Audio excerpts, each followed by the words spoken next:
We're going to talk about the X factor of inner peace, the X factor of inner peace, because we think we always have to buy all kinds of lotions and potions and ointments and unguents to get to inner peace. And there are some external tools that can help us, but there is one X factor of inner peace that can get us there more easily and effortlessly than anything else. That's what I want to talk about today, the X factor of inner peace. So I want to start with a story. You know how all of your electronic devices, like your iPhone and your iPad and your computer, they're always updating overnight. Has anyone ever had a device update overnight and you come back the next morning and it operates differently? Well, we all know this, right? Well, about a few months ago, my computer updated overnight. And all of a sudden, when I wanted to find or save documents, they were all in the cloud instead of where they had been on my computer. And so I was used to going into my C drive on my computer, going into the specific folder, and after about 7 or 10 clicks, picking up what I wanted to pick up. But now all of a sudden they were all in the cloud. And when I'd save it, it was already automatically saved in the cloud. And I had to then manually put it where I wanted it to go on my computer because my mind said, I need it on my computer so that I can have peace, that I can get it all the time. I want it on my computer. And I invented some new cuss words out of my frustration because all of a sudden things were in the cloud instead of in my computer. So the good news of that was that I was able to expand my vocabulary of cuss words out of frustration. But that wasn't the only good news. It was a it was a thing that I thought was a curse until I lost my computer 2 weeks later. And all of a sudden, when I had to go to the store and buy a new computer, all I had to do was plug it in, and everything just automatically downloaded from the cloud. And within 15 minutes, I had all my documents that if they had been saved only on the computer, God knows what I would have done with 30 years of work that would have been lost. So, what I was cursing was actually a blessing. God was blessing me, supporting me, and actually saving me from myself because God put it in the mind of some system engineer to create this thing called the cloud where data could never get lost, even though I was cursing it at the time. It was a blessing in disguise. So let me ask you this. Has anyone else ever experienced a blessing in disguise like that? Where we saw it one way, but we needed to see it differently from God's perspective. All right, then. You see, God can see around the corners that we can't. And I was judging that experience. And God was saying, judge not. This is for your greatest good. There's a lesson in A Course in Miracles. I don't know what anything is for, but God does, because God can see around the corners I can't. And so, one of the X factors of inner peace is the release of judgment. If you want peace, release all judgments. A Course in Miracles lesson 243 says, today I will judge nothing that occurs. I will not think I know what remains beyond my present grasp. I will not think I understand the whole from the bits of my perception, which are all that I can see. And that's the key here. We can only see a portion, but God sees the whole picture. From our perspective, what we see may seem to be disheartening, discouraging. What we see may seem to be challenging, but from God's perspective, God can see the whole picture, and God has our greatest good in mind, even when we don't. So quite often, when we're judging, we're seeing through the eyes of our ego. And our ego has seen a difficult, challenging world. And so we see all events through the lens that this must be difficult. This must be challenging. The Lord giveth and taketh away. And life is difficult, and life is an obstacle course of challenges. And that is not the vision that can help us see things through God's eyes. That's the vision that takes our peace away, because that vision automatically indicates that peace is difficult and hard to attain.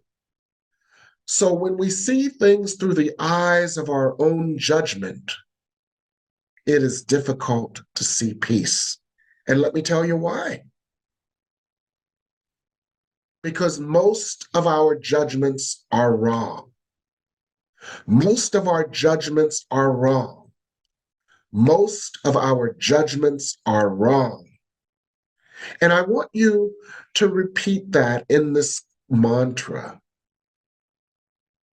God, help me see through your eyes only, because most of my judgments are wrong.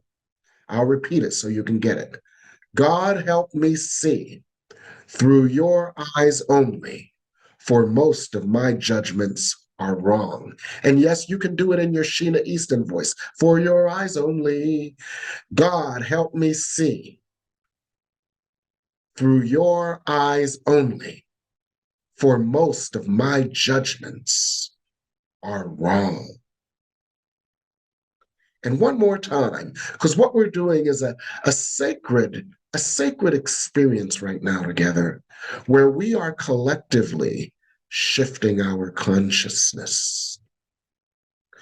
God, help me see through your eyes only, for most of my judgments are wrong.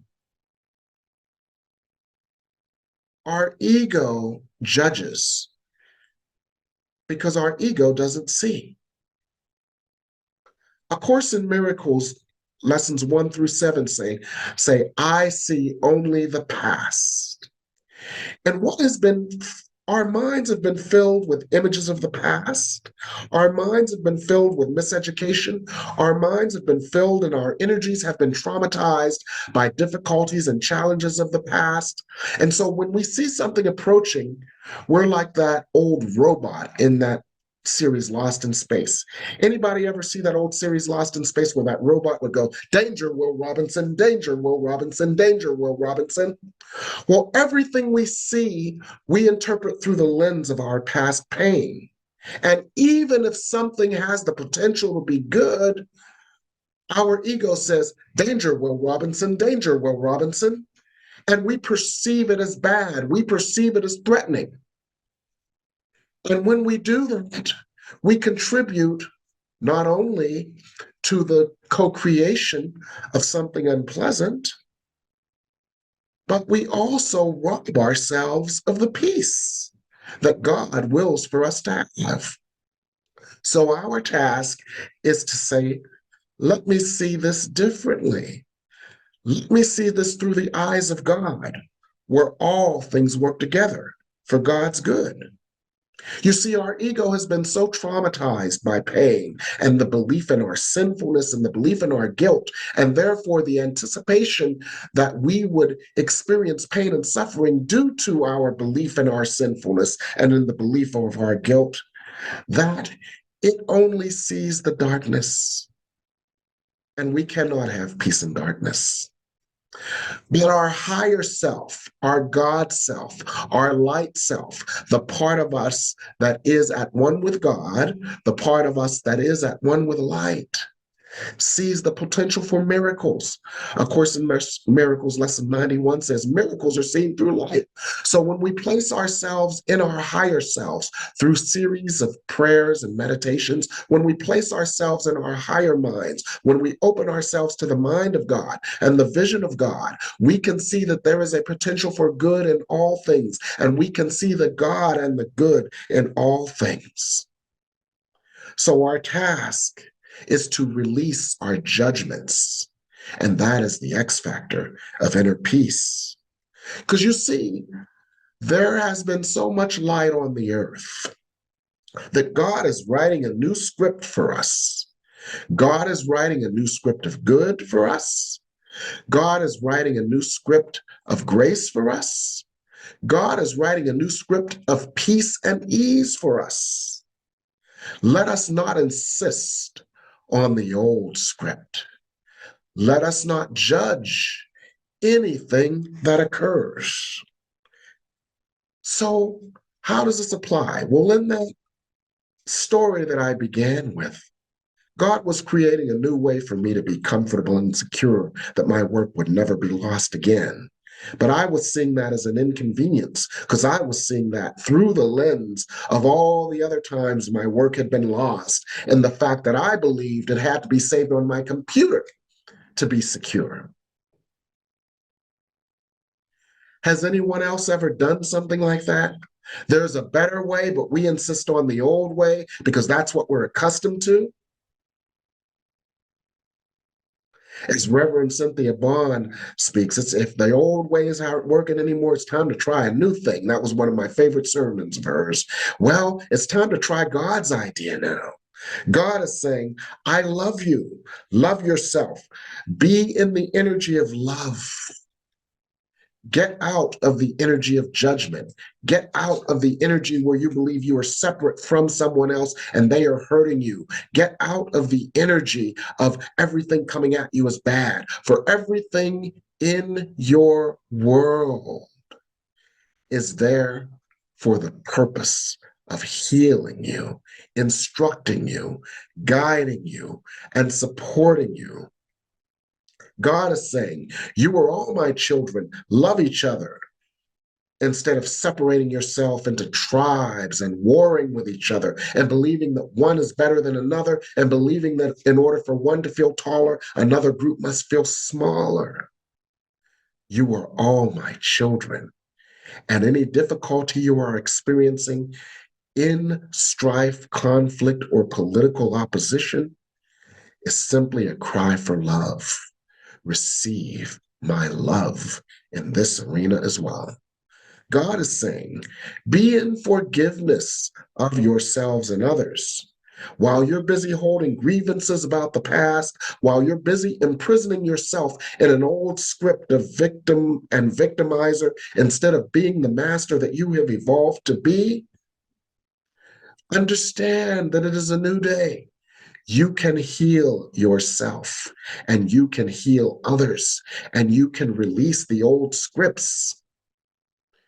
You see, our judgment judges through that old lens when God has given us a new language to speak, a new language of love, a new language of acceptance.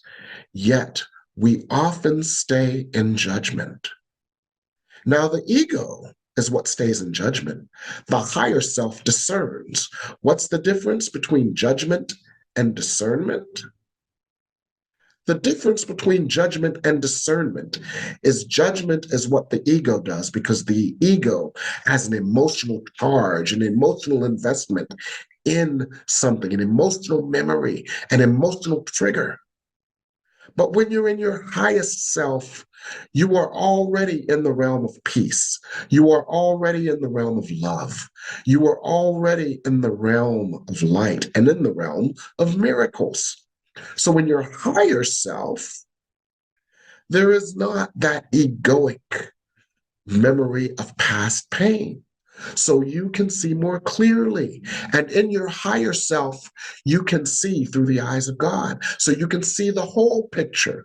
When you have God's vision, by going into your higher self and saying, God, let me see this through your eyes, let me see this differently. When you go into your higher self in that way and you say, God, let me see this through your eyes, let me see this differently. You may see something that your pained and constrained ego has not seen. You may see the other person's perspective. You may see the lesson here. You may see the blessing here. You may see the opportunity for healing. And from your higher self, you are in the position to share that healing, not only with the part of you that has been wounded, but with the other person. So the point of this is, if you want peace, release the ego's judgments. Instead, open to God's vision. For God sees the larger picture. God can see around the corners that you can't. And God has your back, even if a part of you still thinks that God is punishing you. Because in that example that I led with, my judgment caused me to believe that I was still on an obstacle course of difficulty and that God was punishing me for being a bad boy. And therefore, this was a difficult obstacle course of saving my documents. Now, I didn't consciously think or know this, but this was the underlying operating system that a part of my mind was operating on. But God had already given me a new download.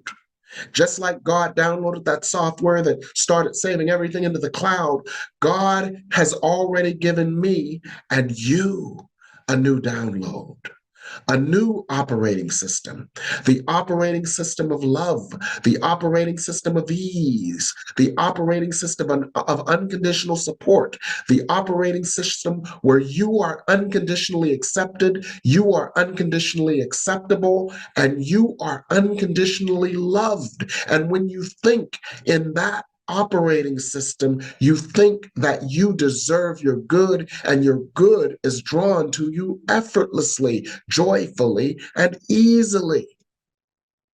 Do not insist on the old operating system of difficulty. Do not insist on the old operating system of opposition. Do not insist on the old operating system of victimhood.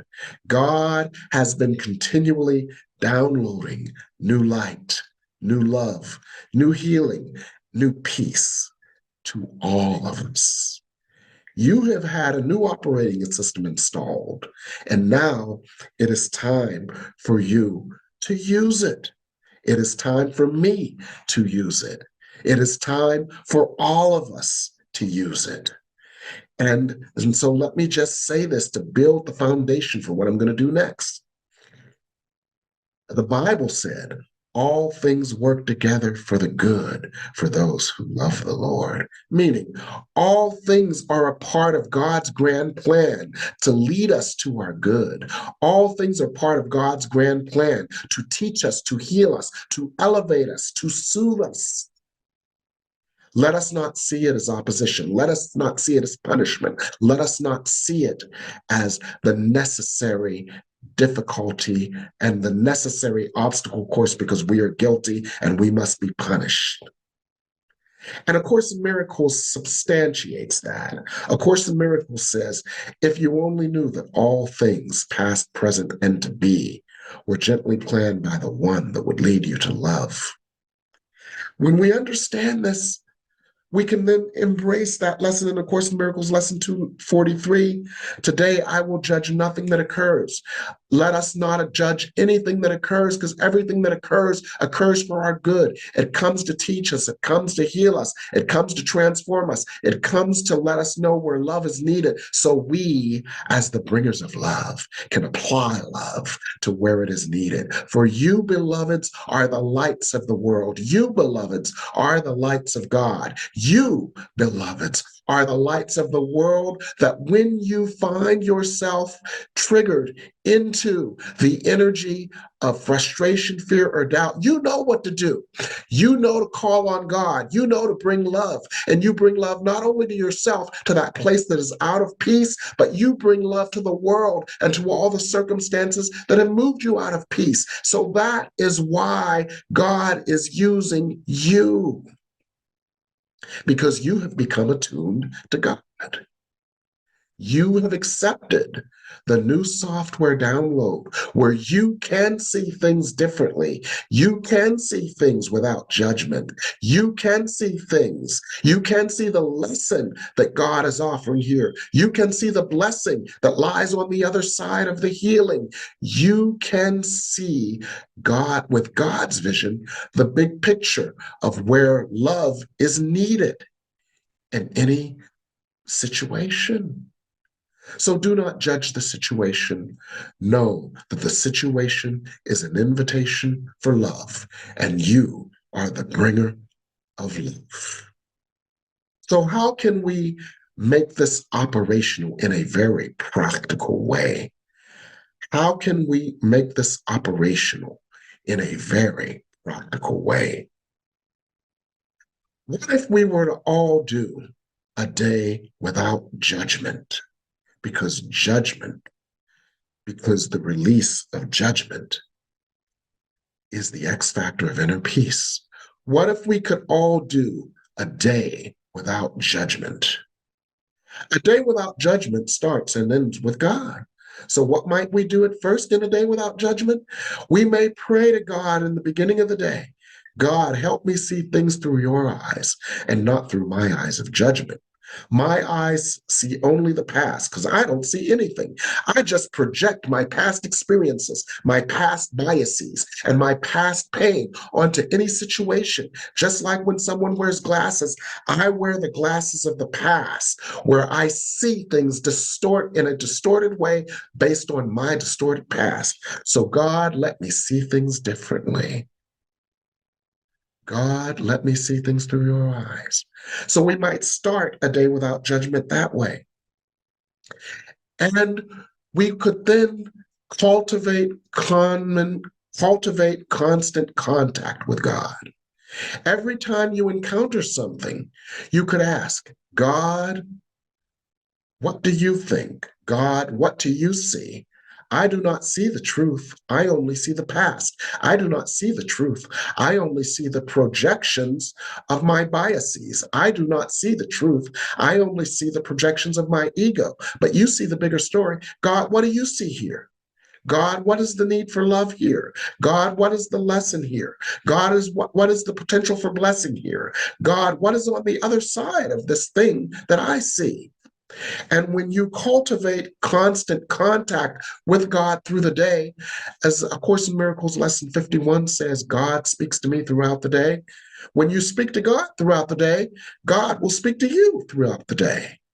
When you consult God throughout the day, God's presence will always be felt in your mind, in your heart, and in your energy. So be in constant consultation with God, and God will tell you what to say. God will tell you what to do. God will show you what is the highest thought here. God will fill your heart with blessed assurance. God will fill you with its loving embrace so you feel loved and not threatened in any situation.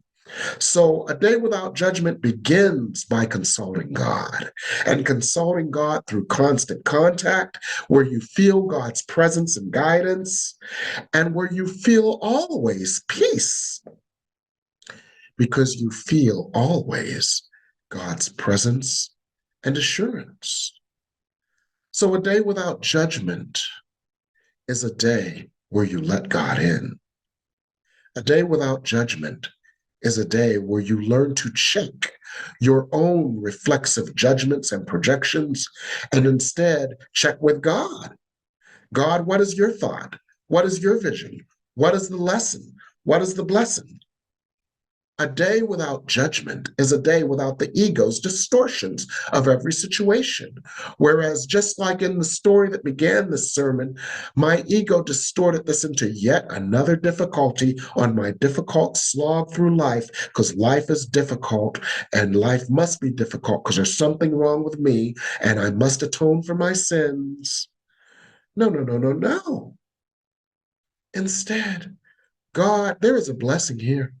You are blessing me and I don't even know it. Help me see the blessing. Help me see the lesson. Help me see the upgrade that you installed that I can't see, right? So a day without judgment is a day without the ego getting in the way. Now, our egos have done a good thing and they've helped us to navigate the earth and they've helped us to avoid pain in many cases. But our egos have overreacted quite often and have kept us in an endless loop of fear. And when we have ardently tried to avoid pain, there are many times when we have ardently avoided love. So our egos have done a good job, but the tide has turned through our constant prayers, through our constant meditation, through our constant healing. We can transcend the ego's perceptions and we can instead tap into God's perceptions. So instead of turning to the ego and asking the ego, what does this mean? And the ego is always going to tell you, danger, Will Robinson. This means danger. This means pain. God will tell you, there's some good here. There's some love here. There's a healing here. There's something good around the corner here. I am helping you and you don't even know it. I am your good showing up in plain sight, and you're trying to interpret it in a way that would make my good bad. The tide has turned because there is so much light on the earth right now. Your task, my task, our task is to turn to God. When the tide has turned and God's voice is so present, when the tide has turned and God's love is so present, when the tide has turned and God's presence is so palpable, when the tide has turned and God's hand is so clear, when the tide has turned and God's hand is so near, when the tide has turned and we are seeing the last stages of the consciousness of conflict and separation, and we know that there's a massive healing that is needed. The tide has turned. Let us turn to God. Let us turn to God's vision. Let us turn to God's presence. Let us turn to a constant contact and a constant communion with God. Let us turn to God and say, God, let me see this differently through your eyes. Let us turn to God and say, God, heal my heart. Let us turn to God and say, God, heal my mind. Let us turn to God and say, God, heal this circumstance. There is obviously a need for love in this circumstance. So God, we let you in. God, let me not judge this in the past and let me not go into my endless doom loop. Let me lift me up, God. Let me see this through your perspective. And we always have a choice. Would you like to go back into that same old doom loop? Or would you like to be lifted up into God's perception, into God's vision, into God's love, into God's arms? You have a choice. I have a choice. We have a choice. And the choice is to choose non-judgment. Release the judgments and accept God's peace instead. The release of judgment is the X factor of inner peace. If you want peace, judge not. If you want peace, judge not yourself, for God created you whole, holy, and complete. If you want peace, judge not God, for God is not the angry, vengeful cartoon that you have been miseducated into God being. And when you feel God's presence and God's love, you know better. If you want peace, do not judge God. Invite God, allow God to be in you and be in God. Open that part of you that is the light of God, cultivate it, and cultivate an awareness of God in all things. Judge not anything you see outside of you, for everything you see outside of you is a tool God is using to lead you to the light. For all things work together for God's good. The X factor, the X factor, in peace, release judgment, let go. And that's what I want to share with you today. Thank you.